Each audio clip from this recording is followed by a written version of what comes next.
Hi, welcome to this walkthrough of Amazon's AutoML tool called Autopilot.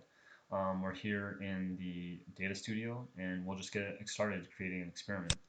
So what you have to do is just give it your experiment name, point it to a CSV file in S3, and the, the data has to be formatted in a certain way. So CSV file needs to have a header, so all the columns are labeled, no row indices, and this is in contrast to SageMaker's estimators methods, which typically have no header and require that the target column is the first column.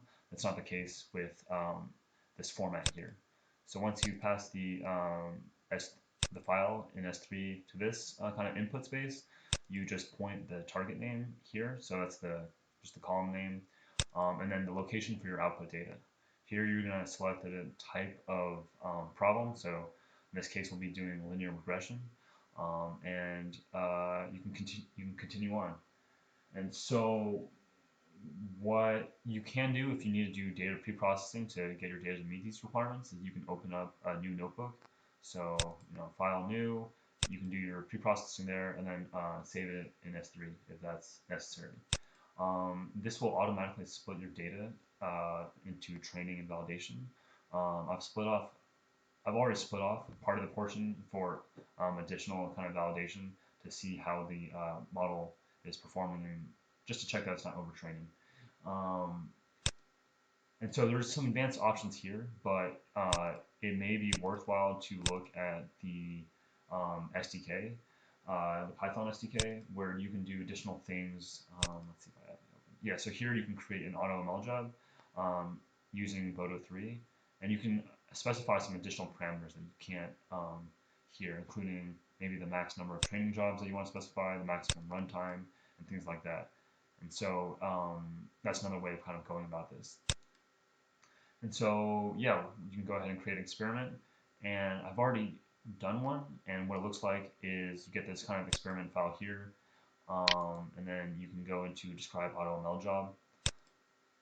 And so what you get is something that looks like this.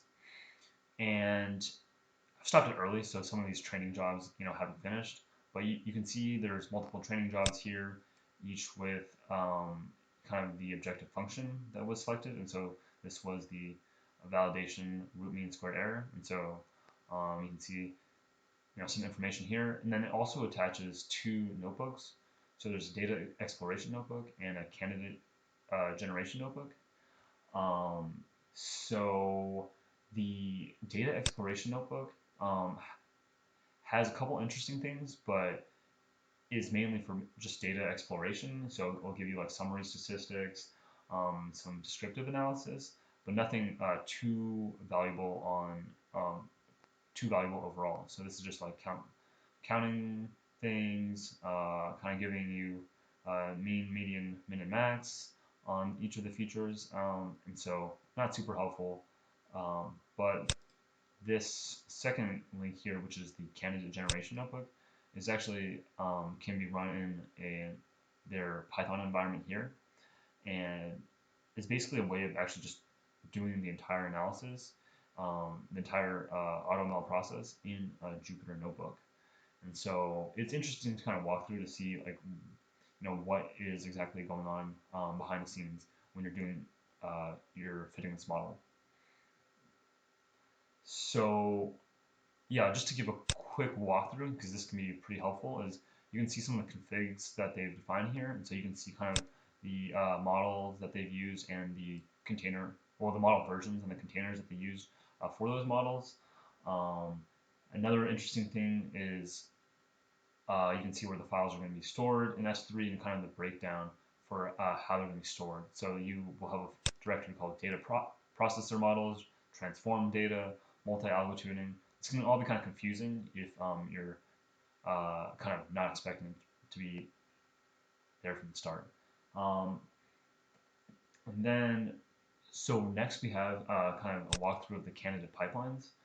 And so basically what this AutoML tool does is it creates multiple pipelines, and each pipeline is characterized by one pre-processing step and then one model or model training step for inference. And so, for example, here we have 5 candidate pipelines, and so it'll detail out which pipeline is which. So DPP1 is pipeline 1.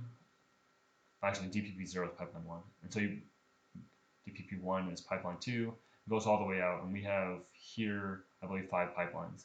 And for each pipeline, it tells you basically um, the way it did the pre-processing, and so it tells you about imputation, one-hot encoding, type of scalar that was used, and also the type of model that was used to uh, fit the data. And so in most of these cases, they use XGBoost. I think there is one linear learner here. And so those paired together, the data processing and then the model, are what make up or what define each pipeline. So after defining each pipeline, what happens next is hyperparameter tuning. And so yeah, here you have each of these candidate pipelines. Next, we have hyperparameter tuning on each pipeline. And so this is done with Bayesian optimization. And what kind of is the output of all this hyperparameter tuning is that you can eventually select the best model.